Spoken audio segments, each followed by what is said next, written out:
Well, howdy. Today we're going to be looking at the exact same mulberry tree I showcased about a year ago, and wanted to talk about some alternative propagation methods.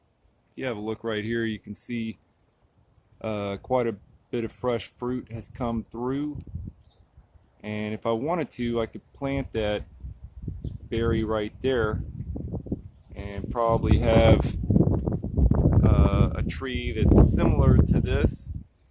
Now there are some other propagation methods that you might be familiar with.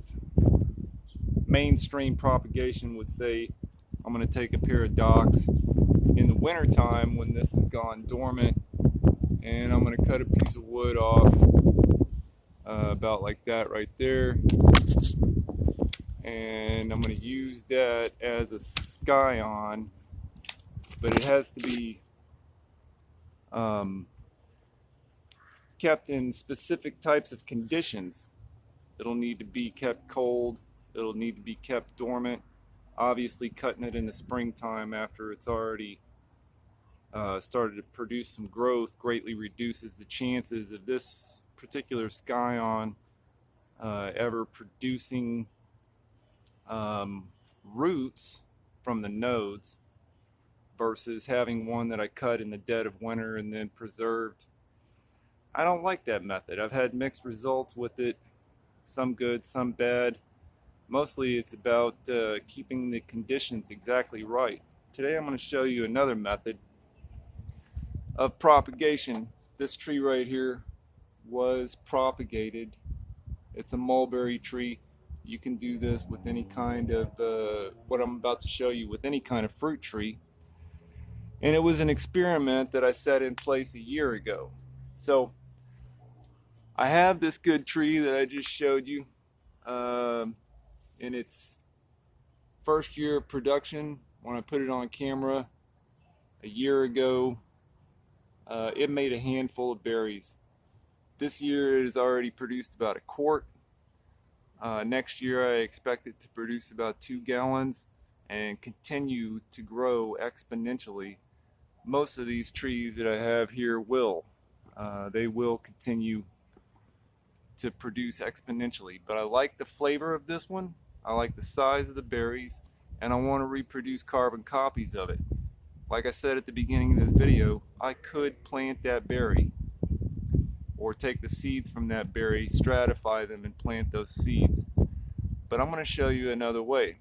Now, some people might think that that propagation method that I mentioned, you know, is the way to go, and if you're having good results with that and you're able to control the conditions and you got a good pair of docks, then you don't need this video. If you're struggling with it and you would rather leave it alone and know that in a year's time you can have a carbon copy plant just exactly like what I showed you right here, then this method is for you.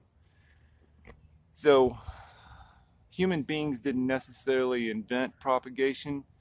More likely, we discovered that it happens naturally in nature. Sometimes a big storm will come and it'll blow over a tree. The tree's still alive and part of it's touching the dirt. Over a few years, that part that's touching the dirt starts to grow its own root system. And it is a carbon copy of the parent plant. I'm going to show you what I started right here in these wood chips. I bent over a piece from this nurse limb right here, and I buried it way down in these wood chips just a few weeks ago. I took a stick and wedged it in place so that it would stay. Now this has been in the ground a few weeks, and you can see what's happening. Little fibers are starting to develop along the edge of the bark, and in 1 year's time it'll have its own self-sustaining root system. And that's what you want to do. You want to leave enough of the tip out to produce strong foliage, but then also bury a significant segment of that stem. Burying a significant segment of that stem and having wood chips over the top of it. It's going to lock that moisture in. You don't have to worry about it drying out or dying out, because even in the hot summertime, it's still receiving the moisture and nutrients that it needs from its mother tree. It's still attached to the mother tree.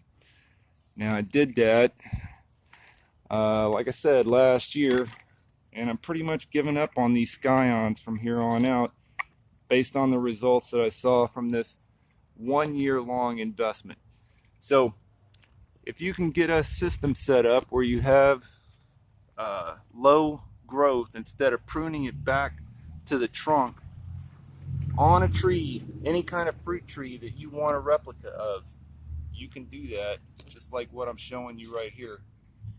You need to be able to keep it covered and keep it attached to the trunk of the main tree. And whatever you plant, I hope you enjoy the heck out of it.